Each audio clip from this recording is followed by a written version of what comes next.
단테 비욘드 JS 러스트. 네, 안녕하세요, 단테입니다. 러스트의 라이프타임에 대해서 오늘 알아보도록 하겠습니다. 첫 번째, 프리벤트 댕글링 레퍼런스인데요, 이 댕글링 레퍼런스를 방지하기 위해서 사용합니다. 댕글링 레퍼런스를 허용하면 프로그램이 참조하는 데이터가 의도하지 않은 레퍼런스를 참조할 수 있습니다.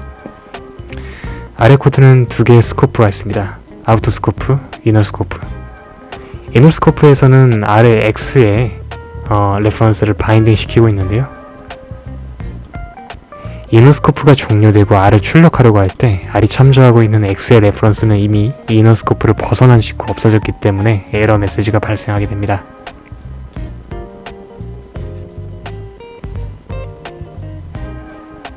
R이 아우터 스코프, X가 이너 스코프에 있기 때문에 아우터 스코프가 더 넓은 스코프를 가지고 있다고 얘기하는 것인데요, 이는 다르게 말해서 더 긴 라이프타임, 생명주기를 가지고 있다고 말하기도 합니다. 러스트는 앞서 봤던 예제에서 컴파일 에러를 발생시키는 것처럼 코드가 유효한지 살펴보기 위해서 버로우 체커를 사용합니다. 오늘 10 강의에서 버로우 체커에 대해서 한번 자세히 얘기했던 적이 있었는데요, 러스트 컴파일러의 버로우 체커는 모든 버로우들이 유효한지 서로 다른 스코프를 비교해보며 검사합니다. 러스트에서 R의 라이프타임은 이렇게, X의 라이프타임은 이렇게 표현합니다. 위 코드의 도식도에서 볼 수 있듯이 B의 블럭이 A의 블럭보다 작음으로 컴파일 에러가 발생하는 것인데요, R의 라이프타임은 더 작은 라이프타임인 B의 메모리를 참조하기 때문에 실패하는 것입니다. 반대로 B가 A보다 더 넓은 범위의 라이프타임을 가지고 있으면 정상적으로 작동하게 됩니다. 네, 이전 강의에 제너릭에 대해서 배웠었는데요, 제너릭 라이프타임스 인 펑션스에 대해서 한번 살펴보겠습니다. 두 문자열을 합치는 함수를 한번 작성하려고 하는데요, 스트링 1과 스트링 2를 합치려고 합니다. print-ln 매크로에서 이 중괄호 안에서는 abcd xyz가 출력되어야 하는 것인데요, 이를 위해서 아래와 같이 두 문자열을 합치는 longest 함수를 작성했습니다. 하지만 위 함수 작성 시 아래와 같이 에러가 발생하는 것을 확인할 수 있는데요,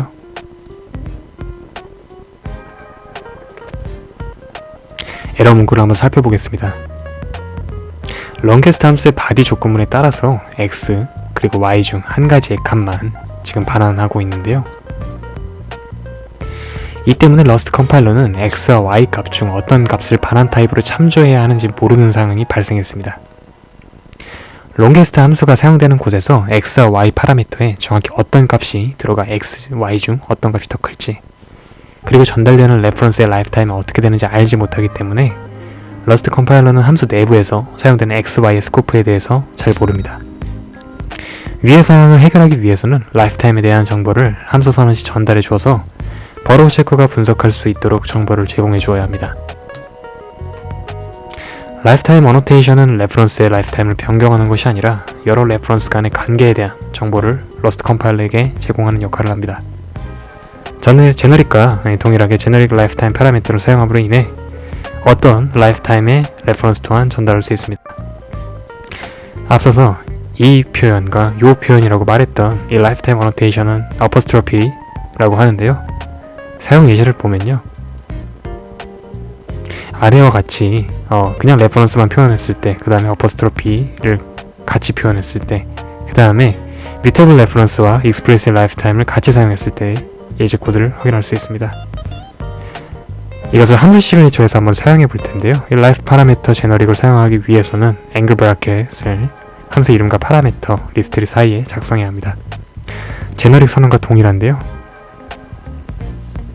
자, 어퍼스트로피라고 하는 이 문법이 추가됨으로 인해서 이 아래 코드가 다소 복잡해 보일 수도 있겠습니다만 한번 잘 따라가 보도록 하겠습니다. 먼저 함수 시그니처를 보겠습니다. longest, 그 다음에 앵글 브래켓 안에 이제 라이프타임 파라미터가 있고요, 그리고 이 아규먼트 타입을 보면 레퍼런스 심볼과 함께 라이프타임 파라미터가 같이 있음을 확인할 수 있습니다. 반환 타입에도 라이프타임 파라미터가 있는 것을 확인할 수 있는데요, 함수 두 개의 파라미터를 받아들이고 있습니다. 이 각 타입은 스트링 슬라이스이고 라이프타임은 이렇게 명시되어 있죠. 그리고 함수에서 반환되는 스트링 슬라이스는 A의 라이프타임을 갖는다고 말하고 있습니다. 제너럴 라이프타임 파라미터가 위 함수에서 가지는 의미는 다 아래와 같은데요. 롱게스트 함수에서 반환되는 함수 아규먼트에 전달되는 파라미터 중 더 작은 범위의 라이프타임과 동일한 라이프타임을 갖는다. 네, 아포스트로피 라이프타임 어노테이션은 함수 시그니처에만 사용되고 바디에는 사용되지 않습니다.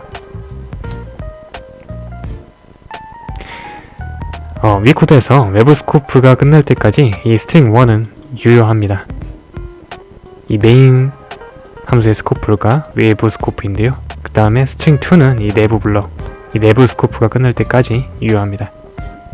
하지만 이 코드를 실행시켜 보면요, 정상 작동함과 다르게 이제 아래 코드 같은 경우에는 컴파일 에러가 발생하는데요. 이 리절트의 레퍼런스에 라이프타임이 이 두 아규먼트 중 작은 라이프타임과 같아야 하는 것을 보여줍니다.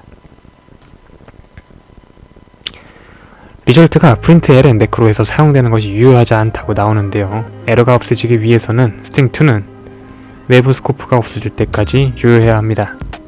러스트 컴파일러는 스코프에 대한 사실을 이 라이프타임 파라미터 어퍼스트로피 A의 사용 때문에 알 수 있는 것이고요.